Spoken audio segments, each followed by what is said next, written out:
Sur le pont du patrouilleur Le Malin, à côté des marins, des militaires du 2e RPIMA sont présents à l'appel du matin. Embarqués discrètement de nuit par embarcation légère alors que le navire était au mouillage dans la baie de Saint-Paul, ces marsouins parachutistes viennent s'entraîner à tirer en mer. La cible du jour, un kayak hors d'usage rafistolé pour l'occasion afin de flotter encore un peu. C'est le caporal-chef David, un des équipiers des commandos du groupe d'assaut en mer, qui débute le supplice du kayak au lance-roquettes.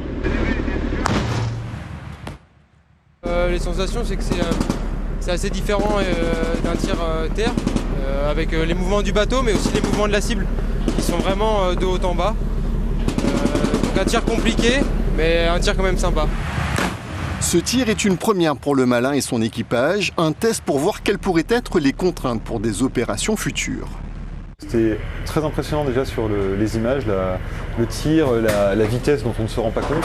Très différent des films américains. Je pense qu'on a réussi à démontrer que le Malin était capable non seulement d'accueillir des tireurs de roquettes, mais même en tant qu'unité, en tant que groupe, qu'organisation, le Malin est capable de tirer des roquettes. En attendant d'être doté de lance-roquettes, le Malin dispose sur chaque bord d'une mitrailleuse lourde. Les marsouins parachutistes de la première compagnie s'y essayent. Ils ont amené avec eux pas moins de 2000 munitions. Parmi les tireurs, le caporal Manoutaï, un Tahitien, et le sergent-chef-major Valentino, un Wallisien. Alors pour moi, c'est une nouvelle expérience. En gros, on travaille les bases du tir, la position du tireur, la respiration et tout ça. C'est pas évident parce que il faut maintenir la visée, le bateau il bouge, mais voilà. On y arrive. Vous l'avez coulé de toute façon au kayak là, non? Oui, bien sûr, il est coulé. Cet exercice a été supervisé par le maître et mécanicien d'armes Kevin, originaire du Tampon, sous l'autorité du commandant Passerelle. Au final, tout le monde, marins et marsouins parachutistes, y trouve son compte.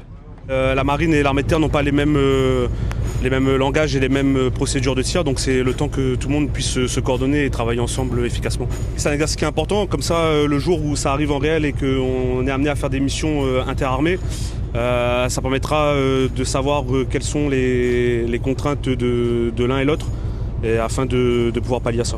L'intérêt, c'est effectivement d'emmener des marsouins parachutistes de la première compagnie du 2e RPIMA pour monter sur les bateaux, effectuer des tirs qu'ils n'ont pas forcément l'habitude de faire, des tirs embarqués sur les bateaux avec des mitrailleuses. C'est aussi un exercice qui permet de coordonner la Marine nationale et directement le GAM, le groupe d'assaut en mer du 2e RPIMA. Les marins ont eux aussi participé à des séances de tir comme ici, avec un fusil à pompe qui tire des billes en caoutchouc. Le matelot Stéphane, originaire du Tampon, a pu s'y essayer. Engagé depuis 9 mois dans la marine après un CAP de cuisinier et une formation militaire de 6 semaines à la base navale de Port-des-Galets, ce type d'expérience lui donne envie de poursuivre l'aventure. Mais je suis très content d'avoir tiré. Après, le recul il est très fort, mais c'était vraiment un très bon moment. Et puis c'est pas encore fini, il y en a encore qui arrivent, donc je suis très content. En 1 an et demi, je suis en métropole, en CUM F4, donc un contrat de 4 ans, parce qu'ici je suis affecté mais pour un contrat de 2 ans. Donc pareil, le même cours, toujours cuisinier.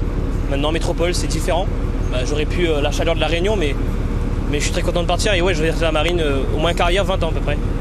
Les exercices à bord du patrouilleur Le Malin ont duré une semaine avec des entraînements conjoints avec le bâtiment d'assistance et de soutien Champlain, mais également avec l'hélicoptère de la gendarmerie.